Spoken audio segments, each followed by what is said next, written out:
وكل محدثة بدعة وكل بدعة ضلالة وكل ضلالة في النار. محترم مکرم حاضرین مجلس،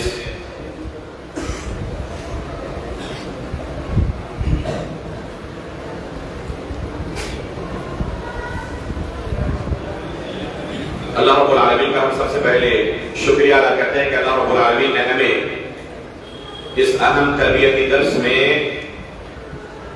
حاضر ہونے کا موقع عنایت فرمایا. آپ لوگوں نے ابھی اعلان میں سنا کہ مسلسل 2 دنوں تک یہ تربیتی دروس چلنے والے ہیں. آج کے درس کا موضوع ہے وجود باری تعالیٰ کے عقلی دلائل، اور انشاءاللہ آئندہ کل کے درس کا موضوع ہوگا کیا برائی کا وجود اللہ رب العالمین کے عدم وجود پر دلیل ہے. اس طریقے سے یہ دونوں درس ملا کر اس موضوع کے تعلق سے لوگوں کے ذہن میں ملحدین کی طرف سے جو شکوک و شبہات پھیلائے جاتے ہیں اس کے تدارک کی کوشش کی جائے گی. جیسے کہ کہا گیا آج کے درس کا موضوع ہے وجود باری تعالیٰ کے عقلی دلائل. سب سے پہلا سوال کہ کیا اللہ رب العالمین کا وجود ثابت کرنے کے لیے ہمیں عقلی دلائل کی طرف توجہ کرنے کی کوئی ضرورت بھی ہے یا نہیں؟ ہم آخر عقلی دلائل کی طرف توجہ ہی کیوں دیں؟ کیا عقلی دلائل کی طرف بھی توجہ دینے کی ضرورت ہے ہمیں کہ اللہ رب العالمین کے وجود کو ثابت کرنے کے لیے عقلی دلائل کی طرف آگے؟ کچھ چیزیں بنیادی طور پر ہمیں سمجھنے کی ضرورت ہے. اللہ رب العالمین نے جن لوگوں کو شریعت کا مکلف کیا ہے وہ صرف وہ حضرات ہیں جن کو عقل کی نعمت سے بھی نوازا. جن کے پاس عقل نہیں وہ شریعت کے مکلف نہیں. وہ اللہ رب العالمین کو تسلیم کریں نہ کریں، وہ شریعت پر عمل کریں نہ کریں، ایمان لائیں نہ لائیں، کیا ان کے تعلق سے اللہ رب العالمین کے یہاں کوئی پوچھ گچھ ہوگی؟ ان کا کوئی مواخذہ ہوگا؟ جن کے پاس عقل کی نعمت نہیں، انسانوں کے علاوہ جنوں کے علاوہ عقل کی نعمت دوسری مخلوقات پہ نہیں ہے. یہ جمادات ہیں، حیوانات ہیں، کیا یہ شریعت کے مکلف ہیں؟ کیا ان کے لیے جنت و جہنم ہے؟ نہیں ہے. انسانوں میں بھی کیا ہر کوئی مکلف ہے شریعت پر عمل کرنے کا، اللہ رب العالمین کے اوپر ایمان لانے کا؟ ہر کوئی مکلف نہیں ہے. مکلف کون ہے؟ جو عقل کی نعمت سے بہرور ہے، مالا مال ہے. اگر کوئی مجنون ہے، پاگل ہے، تو کیا وہ مکلف ہے اللہ رب العالمین پر ایمان لانے کا؟ مکلف نہیں ہے. اگر کوئی پاگل بھی نہ ہو لیکن تمیز کی عمر کو نہ پہنچا ہو، بلوغت کی عمر کو نہ پہنچا ہو، تب بھی مکلف نہیں ہے. بلوغت کی عمر کو پہنچنے کے بعد بھی اس کے ساتھ ایسے حالات آ سکتے ہیں جب اس کے پاس عقل زائل ہو جاتی ہے، عقل نہیں رہتی. اس حالت میں بھی اگر کوئی وہ گناہ کا کام کرے، یہاں تک کہ کلمہ کفر بھی ادا کرے، کیا اس کا مواخذہ ہوگا؟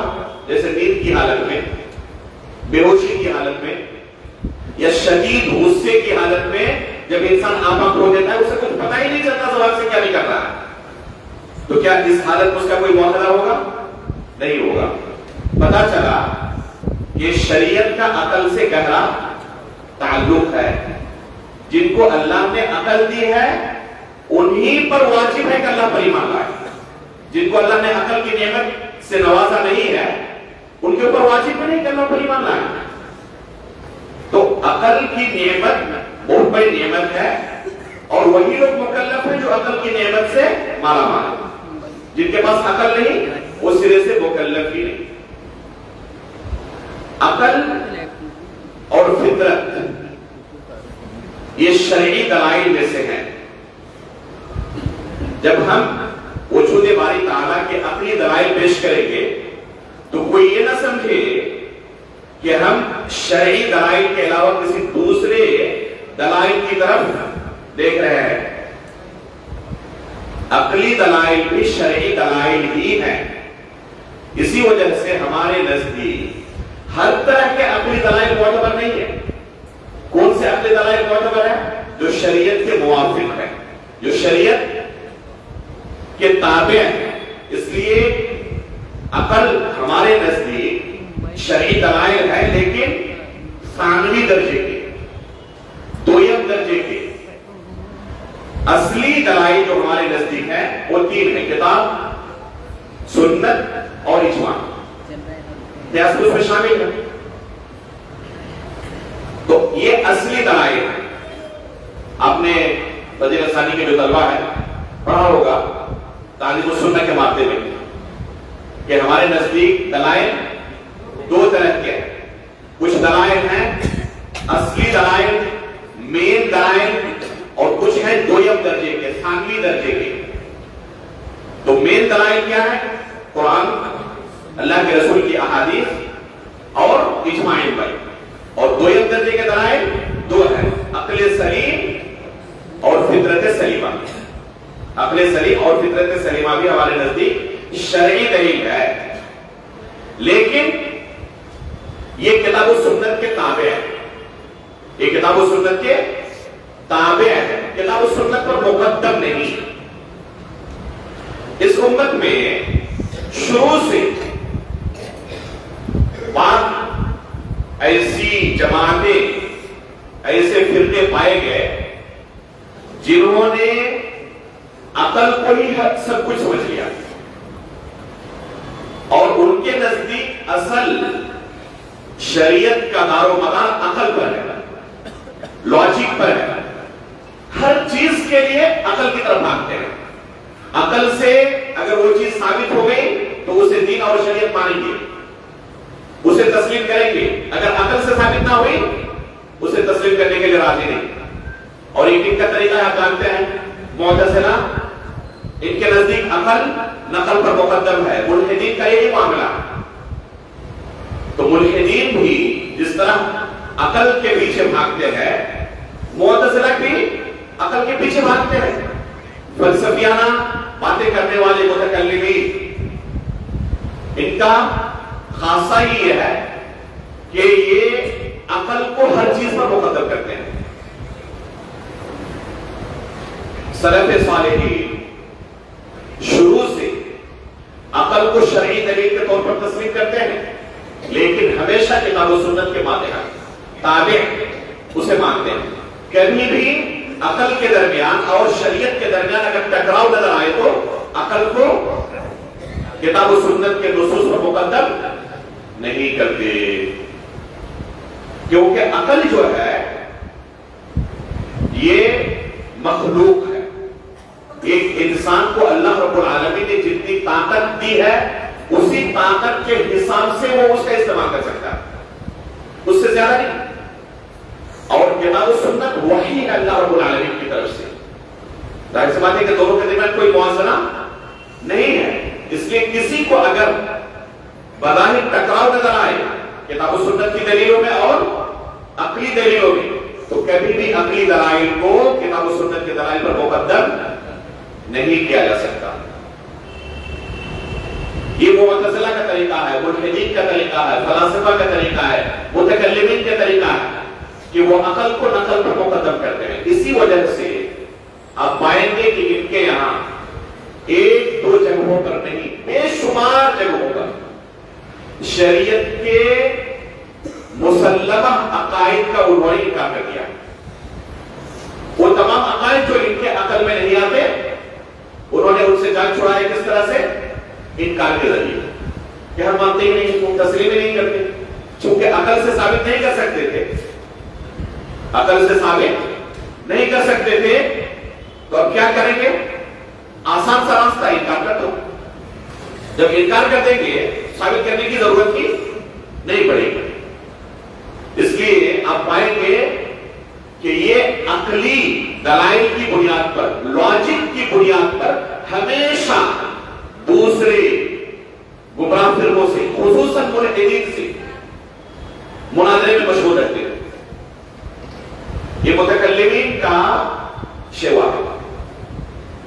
اب دیکھیں سلف صالحین کے یہاں، اور اسی وجہ سے بادشاہوں کے یہاں بھی انہوں نے اچھا خاصا مقام حاصل کر لیا تھا۔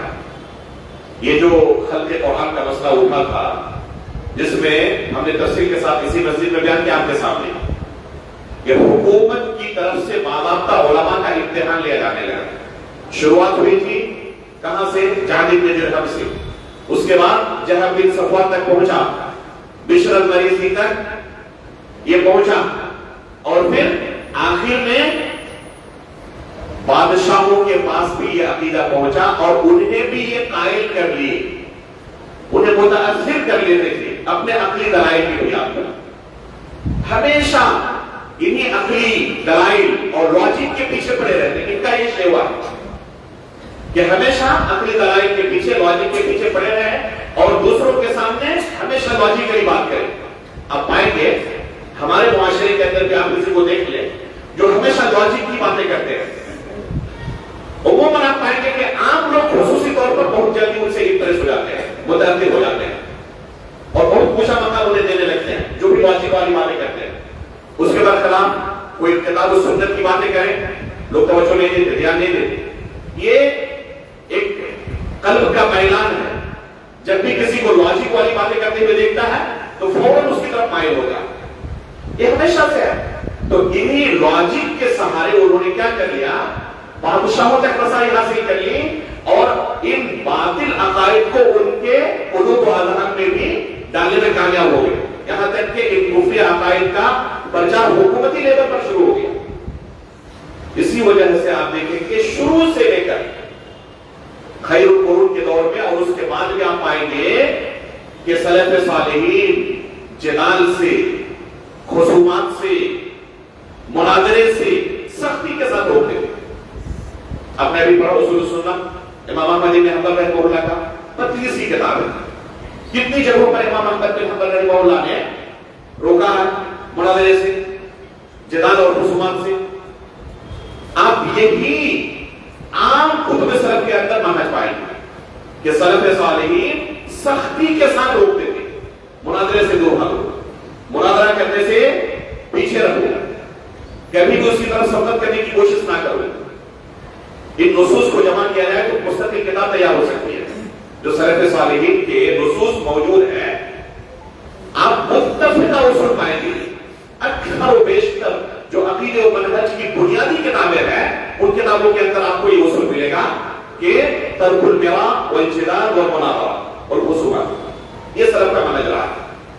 چاہے آپ امام احمد بن حنبل رحمہ اللہ کی اصول السنہ اٹھائیں، چاہے امام ابن بطہ العقبری رحمہ اللہ کی العبارۃ الکبریٰ اٹھائیں، چاہے امام آجوری کی الشریعہ اٹھائیں، چاہے امام لالکائی کی شرح اصول اعتقاد اہل السنہ والجماعہ اٹھائیں، چاہے حافظ ابن رجب الحنبلی رحمہ اللہ کی فضل عید السلف علی عید الخلف اٹھائیں، متفقہ ہوئے اصول پائے گا کہ وہ مناظرے سے روکتے تھے۔ کس وجہ سے روکتے تھے؟ علم کم ہونے کی وجہ سے۔ بعض لوگ کیا سمجھتے ہیں کہ کم علمی کی بنا پر یہ مناظرے سے بھاگتے ہیں، اگر ان کے پاس علم ہوتا تو یہ بھی مناظرے کی طرف آتے۔ میرے بھائیو، آج کے دور کے علماء کو آپ متهم کر لیں دل بھر کر، لیکن سلف صالح کو آپ متهم نہیں کر سکتے۔ یہ ان کے یہاں متفقہ طور پر پائیں گے کہ وہ مناظرے سے روکتے تھے، یہاں تک کہ جن علماء سے بعض مناظرے مشہور ہیں، ان علماء کی آپ سیرت پڑھیں پائیں گے کہ انہوں نے بھی روکا، جیسے کہ امام احمد بن حنبل رحمہ اللہ، خود انہوں نے کن سے مناظرہ کیا تھا؟ احمد بن ابی دؤاد سے، پہلا انعام احمد بن ابی دؤاد سے خود امام احمد بن حنبل رحمہ اللہ نے مناظرہ کیا تھا، کس مسئلے پر؟ احسن، بارک اللہ فیک، فتنہ خلق قرآن کے مسئلے پر خود امام احمد بن حنبل رحمہ اللہ نے مناظرہ کیا تھا، لیکن اس کے باوجود وہ مناظرے سے خود روک رہے ہیں۔ تو اگر کبھی ضرورت پڑ جائے، جسے ہم اپنی زبان میں کہتے ہیں نا گلے پڑ جانا، جہاں بھاگنے کی وجہ سے بہت زیادہ نقصان ہونے کا ڈر ہو، ایسے موقع پر سلف صالحین مناظرہ کرتے تھے، اور ان مناظرے کو پڑھیں جیسے امام احمد بن حنبل رحمہ اللہ کا مناظرہ ابن ابی دؤاد سے ہوا، اس کے باوجود مخالفین بادشاہ وقت کو یہ قائل کرنے پر کامیاب ہو گئے کہ امام احمد ابن حنبل نے آپ کو کافر قرار دیا ہے متعینہ طور پر. امام احمد کہتے رہے کہ میں نے آپ کو کافر نہیں کہا، لیکن مخالفین امام احمد ابن حنبل کے جملوں سے کاٹ چھانٹ کر بادشاہ کے ذہن میں ایک شبہہ داخل کرنے میں کامیاب ہو گئے کہ انہوں نے آپ کو کافر قرار دیا ہے، اور پھر آخر انہوں نے امام احمد بن حنبل رحمہ اللہ کو جیل میں ڈال دیا. مناظروں میں کیا ہوتا ہے؟ مناظروں میں حق کا دفاع شرعی دلائل سے، اصلی دلائل سے کیا جائے، اس کا اہتمام نہیں ہوتا. مناظروں میں ایک مناظر کا ہمیشہ یہی طریقہ ہوتا ہے، یہی اس کی کوشش ہوتی ہے کسی بھی طریقے سے سامنے والے کو زیر کرنا ہے، چاہے اس کے لیے کسی بھی دلیل کا سہارا لینا پڑے. بس اوقات وہ خود جانتا ہے کہ جس دلیل کا سہارا لے رہا وہ باطل دلیل ہے، لیکن ابھی سامنے والے کو زیر کرنا ہے. اس کے سامنے اگر میں نے قبول کر لیا کہ آپ کے اس دلیل کا میرے پاس جواب نہیں ہے، تو آپ حق پر ہوتے ہوئے بھی کیا ہو جائیں گے؟ لوگوں کے سامنے ہار جائیں گے. اور کبھی کسی مناظر کو دیکھا آپ نے کہ انہوں نے لوگوں کے سامنے قبول کیا ہو کہ میں آپ کے جواب کے سامنے ہار گیا ہوں؟ کبھی بھی قبول نہیں کرتا. تو مناظر ہمیشہ اسی کوشش میں ہوتا ہے کہ کسی بھی طریقے سے کمزور دلیل کا بھی سہارا لینا پڑے تو اس کے لیے تیار ہے، بلکہ باطل دلیل کا بھی سہارا لینا پڑے اس کے لیے بھی وہ تیار ہوتا ہے. اس کے پاس کچھ بھی علم نہیں ہوتا، متعلقہ مسئلے کے تعلق سے زبردستی کے دلائل تیار کرتا ہے، اپنی گھوڑے دوڑاتا ہے اور سامنے والے کو زیر کرتا ہے. شرعی نقطۂ نظر سے یہ چیز جائز ہے. قرآن میں اللہ تعالیٰ نے کیا کہا ہے؟ لا تقفو، جس کا آپ کے پاس علم نہیں ہے اس کے پیچھے نہ بھاگیں. اگر آپ کے پاس کسی مسئلے کا علم نہیں ہے تو بلا علم اس مسئلے کے تعلق سے زبان کھولنا جائز ہے؟ جائز نہیں. اس لیے سلف مناظرے کی طرف اگر کبھی مجبوراً گئے بھی حد درجہ احتیاط کے ساتھ، کہیں ایسا نہ ہو کہ سامنے والے کو زیر کرنے کے چکر میں اب اپنی عاقبت خراب کر لیں. اور متکلمین کیا کرتے ہیں؟ یہ ہر طرح کے عقلی گھوڑے دوڑاتے ہیں، چاہے اس سے شرعی دلائل کو کتنا ہی زخم کیوں نہ کرنا پڑے، تہس نہس کرنا پڑے، اس سے کچھ فرق نہیں پڑتا. اس زمانے سے لے کر آج تک یہی طریقہ ہے. اس لیے آپ پائیں گے کہ سلف صالحین اور ان کے منہج پر چلنے والے اس زمانے سے لے کر آج تک مناظرے سے بہت زیادہ لگاؤ نہیں رکھتے. عموماً ان کا طریقہ یہ نہیں ہوتا علماء کا کہ مناظرے کی طرف ہی کریں. اس کے برخلاف کیا طریقہ اپناتے تھے سلف صالحین؟ ان کے گمراہ عقائد کو قلم کے ذریعے، اپنے دروس کے ذریعے لوگوں کے سامنے بیان کرتے تھے. اس لیے کس بات کو فرصت ملی ان کے باطل دلائل کے بارے میں سوچنے کا کہ اس کا رد کس طریقے سے کیا جا سکتا ہے. اور مناظرے کے وقت آپ کو وہیں پر آن دا اسپاٹ جواب دینا ہے. اگر وہاں جواب نہیں دے سکے، بعد میں آپ کو اچھا جواب نظر آیا، چلے گا کام؟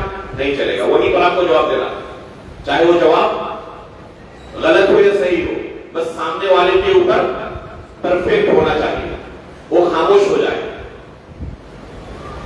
تو یہ ہوتا ہے مناظرے کے اندر. اسی وجہ سے آج بھی آپ پائیں گے کہ جو لوگ جن کے منہج کے اندر واضح طور پر خلل ہے، یا تو اشاعرہ کے عقیدے پر چلنے والے ہیں یا ماتریدیہ کے عقیدے پر چلنے والے ہیں، ان کے ہاں باضابطہ تعلیم دی جاتی ہے، کورس موجود ہے مناظرے. نہ سلف صالحین کے یہاں اس طرح کا اہتمام تھا، نہ آج ہے. جو بعض لوگ مشورہ دے رہے ہیں کہ ہمارے مدارس کے اندر بھی اس طرح کا باضابطہ کورس ہونا چاہیے ان کی طرح، تو اپنے اسلاف کے منہج کو پہلے دیکھیں کہ کیا یہ طریقہ ہمارا ہے کہ ہم اس طریقے سے اپنے لوگوں کو تیار کریں مناظرے کے لیے. دعوت کا یہ طریقہ سلف نے پسند نہیں کیا. ہاں ضرورت پڑنے پر مناظرہ کیا ہے، آج بھی علماء ضرورت پڑنے پر مناظرہ کرتے ہیں، لیکن یہ کوئی بہت اچھا طریقہ نہیں ہے. بسا اوقات مناظرے کے دوران لوگ جو چیزیں ان کے سامنے پیش کی جاتی ہیں اسے فرق سمجھتے ہیں. ایک آپ کی طرف سے لڑ رہا ہے اور ایک آپ کا مخالف ہے. آپ ہمیشہ یہی چاہتے ہیں کہ ہماری طرف سے جو لڑ رہا ہے اسے جیتنا چاہیے، چاہے کسی بھی دلیل سے وہ جیتے لیکن جیتنا چاہیے۔ اب جن دلائل کو دے کر اس نے معرکے کو جیتا ہے، بازی ماری ہے، یہ دلائل گرچہ شریعت کے خلافی کیوں نہ ہو، یہ اللہ رب العالمین کے بارے میں جو ہمارا عقیدہ ہونا چاہیے اس عقیدے کی دھجی اڑانے والا کیوں نہ ہو، یہ مناظر پیش کرتا ہے اور جو لوگ سنتے ہیں ان کے ذہنوں کے اندر یہ چیز بیٹھ جاتی ہے۔ اب آپ اتنے لاکھوں کروڑوں لوگ جو سن رہے ہیں آپ کی اس مناظرے کو، ان کے ذہن سے اس باطل کو کیسے آپ مٹائیں گے؟ مٹا سکتے ہیں آپ؟ دوسری بات، آپ چاہے کتنی بھی کوشش کر لیں، اس طرح کا مجمع جمع کر سکتے ہیں؟ کتنے کروڑوں لوگوں نے اس مناظرے کو دیکھا، ابھی 2 دن پہلے جو ہوا، اب آپ کوشش کر لیں اتنے لوگوں تک اپنی بات پہنچا سکتے ہیں؟ اس کے اندر جو چیزیں عقیدے کے تعلق سے غلط پیش کی گئی ہے ان کا تدارک آپ کوشش کریں، کر سکتے ہیں حقیقی طور پر؟ نہیں کر سکتے ہیں۔ مثال کے طور پر ایک دو چیز میں بیان کرتا ہوں۔ پہلی چیز آپ غور کریں کہ یہ مناظرہ جو ہوا اس میں کس چیز کو ثابت کرنے کی کوشش کی گئی؟ اللہ رب العالمین کے وجود کو یا گاڈ کے وجود کو؟ اللہ رب العالمین کا جو ہمارے یہاں تصور ہے قرآن و حدیث کے اندر، جو ہمارا عقیدہ ہونا چاہیے، جس عقیدے کی خلاف ورزی کی کوئی گنجائش ہے؟ کوئی گنجائش نہیں ہے۔ کیا اس اللہ کو ثابت کیا گیا یا اس گاڈ کو ثابت کیا گیا جس گاڈ سے دوسرے مذہب والے کفار اور مشرکین بھی خوش ہوں گے، راضی ہوں گے؟ ہو گیا نہیں ہوگی؟ بلکہ باضابطہ مناظرہ شروع ہونے سے پہلے اعلان کیا گیا، ماڈریٹر جو تھے سورب دیویدی صاحب، انہوں نے باضابطہ اعلان کیا کہ اگر کوئی سمجھ رہا ہے کہ کسی خاص مذہب کو لے کر اور الہاد کو لے کر یہ ڈیبیٹ ہے تو اسے مایوسی ہوگی کہ کسی خاص مذہب کا ڈیبیٹ نہیں ہے، بلکہ ایک طرف الہاد ہے جو گاڈ کے وجود کو تسلیم نہیں کرتا، اور دوسری طرف کون ہے جو گاڈ کے وجود کو تسلیم کرتے ہیں۔ تو اس میں اسلام بھی ہے اور دوسرے تمام مذاہب بھی ہیں۔ جو سب کے نزدیک گاڈ ہے اس کا دفاع کرنے کی کوشش کی جائے گی ایک طرف سے، اور دوسری طرف سے اس کے انکار کی کوشش کی جائے گی۔ اس پر مناظرہ۔ اب آپ بتائیں کہ اللہ رب العالمین کے علاوہ کسی بھی دوسرے معبود کے بارے میں ہم اگر کسی کو یہ میسج دیں کہ وہ بھی معبود ہے، وہ بھی گاڈ ہے، وہ بھی اللہ ہے، یہ جائز ہے؟ کسی بھی معبود کے بارے میں آپ اگر تصور دے رہے ہیں اور آپ کے اس مناظرے سے وہ لوگ بھی خوش ہیں کہ ہمارا بھی دفاع ہو رہا ہے جو شرک میں مبتلا ہے، اگر وہ بھی خوش ہو رہے ہیں کہ ہمارا بھی دفاع ہو رہا ہے، ہماری طرف سے یہ دفاع کر رہے ہیں، بات تو انہوں نے نہیں کہا، بلکہ جس کلپ کو سب سے زیادہ وائرل کیا گیا وہ کون سا ٹکڑا تھا؟ میجورٹی کے بارے میں، یہی نا کہ آپ اگر کہتے ہیں میجورٹی کی بات مانی جائے گی اور میجورٹی کو ہی ہم تسلیم کریں گے، تو میجورٹی بات کو تسلیم کرتی ہے، آپ کیوں نہیں کرتے؟ میجورٹی کس بات کو تسلیم کرتی ہے؟ اس بات کو آپ دفاع کر سکتے ہیں؟ اگر کوئی اللہ رب العالمین کے ساتھ کسی بھی دوسرے معبود کو ذرہ برابر، ذرہ سمجھتے ہیں نا، کسی بھی دوسرے معبود کو ذرہ برابر بھی ثابت کرے، اس کا کیا حکم ہے؟ جائز ہے یہ؟ اور اسی کے اوپر پوری کوشش ہوئی اور ہم اس کی پیٹ تھپتھپا رہے ہیں۔ اللہ رب العالمین کے پاس کیا جواب دیں گے کہ غیر اللہ کے ثابت کرنے کی کوشش ہو رہی ہے اور آپ خوش ہو رہے ہیں اس سے۔ ہم صرف اور صرف کس کا دفاع کر سکتے ہیں؟ اللہ رب العالمین کا، جو ہمارا خالق ہے، جو ہمارا معبود ہے، اس کے علاوہ کسی بھی دوسرے معبود کا ہم دفاع نہیں کر سکتے، نہ جائز ہے ہمارے لیے۔ یہ پہلی چیز۔ دوسری چیز، بار بار مفتی صاحب کہتے رہے کہ گاڈ کیا ہے؟ نان فزیکل ریالٹی ہے، اسی طرح وہ میٹا فزیکل ریالٹی ہے۔ کیا یہ ہمارا عقیدہ ہے؟ کیا کتاب و سنت ہمیں اس کی گنجائش دیتی ہے؟ اللہ رب العالمین کے تعلق سے جو الفاظ استعمال کیے جائیں وہ دو طریقے سے ہے. کچھ صفات کا اللہ رب العالمین نے اور اللہ کے رسول نے ثابت کیا اللہ رب العالمین کے لیے، ان کو ہم ثابت کریں گے، اور جن کی نفی کی ہے ان کی ہم نفی کریں گے. ساتھ میں اس کے جو اپوزٹ معنی ہے اس کے اندر کمال کو اللہ رب العالمین کے لیے ثابت کریں گے. اور جو الفاظ کتاب و سنت میں وارد نہیں ہے، جیسے کہ فزیکل، اگر کوئی پوچھے کہ اللہ رب العالمین فزیکل ہے یا نان فزیکل ہے، ہم کیا کہیں گے؟ فزیکل کہنا اور نان فزیکل کہنا دونوں اللہ رب العالمین پر توہمت ہے. وَذَرُوا الَّذِينَ يُلْحِدُونَ فِي أَسْمَائِهِ سَيُجْزَوْنَ. آپ وعید دیکھیں اور سلف کی تفسیر پڑھ لیں کہ الحاد کسے کہتے ہیں. آج لوگوں نے سمجھ لیا کہ جو اللہ رب العالمین کے وجود کا انکار کرے صرف یہی الحاد ہے. جو اللہ رب العالمین کے اسماء و صفات کا انکار کرے یہ الحاد نہیں ہے. یہ سب سے خطرناک قسم کا الحاد ہے. بلکہ علامہ ذہبی رحمہ اللہ نے جہمیہ کے الحاد کا تذکرہ کرتے ہوئے، ان کی تعویل کا تذکرہ کرتے ہوئے کیا کہا کہ کفار مکہ کے شرک سے بھی ان کا کفر زیادہ خطرناک ہے. کیونکہ کفار مکہ کم از کم اللہ رب العالمین کے وجود کو تسلیم کرتے تھے، اور یہ معطلہ کیا ہے؟ اللہ رب العالمین کے تمام صفات کا انکار کرتے ہیں. اور وہ معطلہ یعبد عدما والمشبہ یعبد صنما. تو جو معطلہ ہوتے ہیں وہ عدم کی عبادت کرتے ہیں. تو جب اللہ کی صفات کا آپ انکار کرتے ہیں تو الحاد میں آپ داخل ہوئی. اور الحاد کیا ہے؟ جرم عظیم ہے. تو اللہ رب العالمین کے بارے میں فزیکل کہیں یا نان فزیکل کہیں، دونوں لفظ وارد نہیں ہے کتاب و سنت کے اندر. کوئی اگر ہم سے پوچھے کہ اللہ فزیکل ہے یا نان فزیکل ہے تو ہم کیا کہیں گے کہ آپ کی مراد کیا ہے؟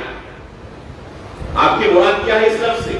اگر وہ کہیں کہ اللہ رب العالمین کا چہرہ ہے، اس کی آنکھیں ہیں، اللہ رب العالمین کے ہاتھ ہیں، دو قدم ہے، اللہ رب العالمین کی انگلیاں ہیں، صورت ہے، جو اللہ رب العالمین کے یہ صفات ثابت ہے، اگر تفسیر ان الفاظ سے کرے کہ ہم فزیکل سے یہ مراد لے رہے ہیں تو ہم کہیں گے کہ آپ کا مقصود بالکل صحیح ہے، البتہ لفظ کا انتخاب آپ نے غلط کیا. اگر یہ مقصد ہے تو انہی الفاظ کا انتخاب کریں جو اللہ رب العالمین نے اور اللہ کے رسول نے انتخاب کیا. اور اگر وہ کہے کہ ہم فزیکل سے مراد کیا لے رہے ہیں کہ اللہ رب العالمین اس طرح کے جسم سے، اس طرح کے چہرے اور ہاتھ سے متصف ہے جو گوشت اور ہڈیوں اور خون کا مجموعہ ہو جو ہمارے ذہن میں ہے، تو ہم کہیں گے اللہ رب العالمین اس سے پاک ہے. اللہ رب العالمین اس سے پاک ہے جو آپ کے ذہن میں اللہ رب العالمین کے ان صفات کے بارے میں تصور ہے، کیونکہ لیس کمثلہ شیء وهو السمیع البصیر. تو فزیکل کا لفظ یا نان فزیکل کا لفظ دونوں کے دونوں بدعتی الفاظ ہیں. اور عموماً جب کوئی شخص اشاعرہ، ماتریدیہ، جہمیہ اور ان گمراہ عقائد کا حامل ہو، وہ جب اس لفظ کو استعمال کرتے ہیں تو کیا مراد ہوتی ہے ان کے یہاں؟ اللہ رب العالمین کی صفات کا انکار. مشہور ہے ان کے یہاں اللہ رب العالمین کی صفات کو انکار کرتے ہیں، صفات کو ثابت نہیں کرتے. اشاعرہ کی صفات کو ثابت کرتے ہیں، باقی صفات کا انکار کرتے ہیں. وہ ان کے یہاں مشہور ہے یہ چیز. اور بار بار مفتی صاحب یہی ثابت کرتے رہے اللہ رب العالمین کے لیے جس وارڈ کی دفاع کے لیے گئے تھے کہ نان فزیکل وارڈ ہے. یہ فزیکل نان فزیکل یہ دونوں کے دونوں بدعتی الفاظ ہیں جس کی گنجائش شریعت ہمیں نہیں دیتی ہے. اسی طرح ٹائم کے بارے میں جو انہوں نے کہا، آخری چیز کیا کہا انہوں نے جب پوچھا نا کہ تمہارا رب، تمہارا گاڈ 150 سال پہلے 200 سال پہلے زمین کو پیدا کرنے کے کیا کر رہا تھا ذرا بتاؤ. تو کیا کہا مفتی صاحب نے کہ اگر کوئی دوسرا شخص یہ سوال کیا ہوتا تو میں جواب ہی نہیں دیتا، لیکن آپ بہت ریسپیکٹڈ پرسن ہے اس لیے جواب دے رہا ہوں. کیا جواب دیا؟ ٹائم شروع ہی ہوا ہے یونیورس کی بگننگ کے بعد، اس سے پہلے خدا کیا کر رہا تھا یہ سوال ہی لوجیکل ہے.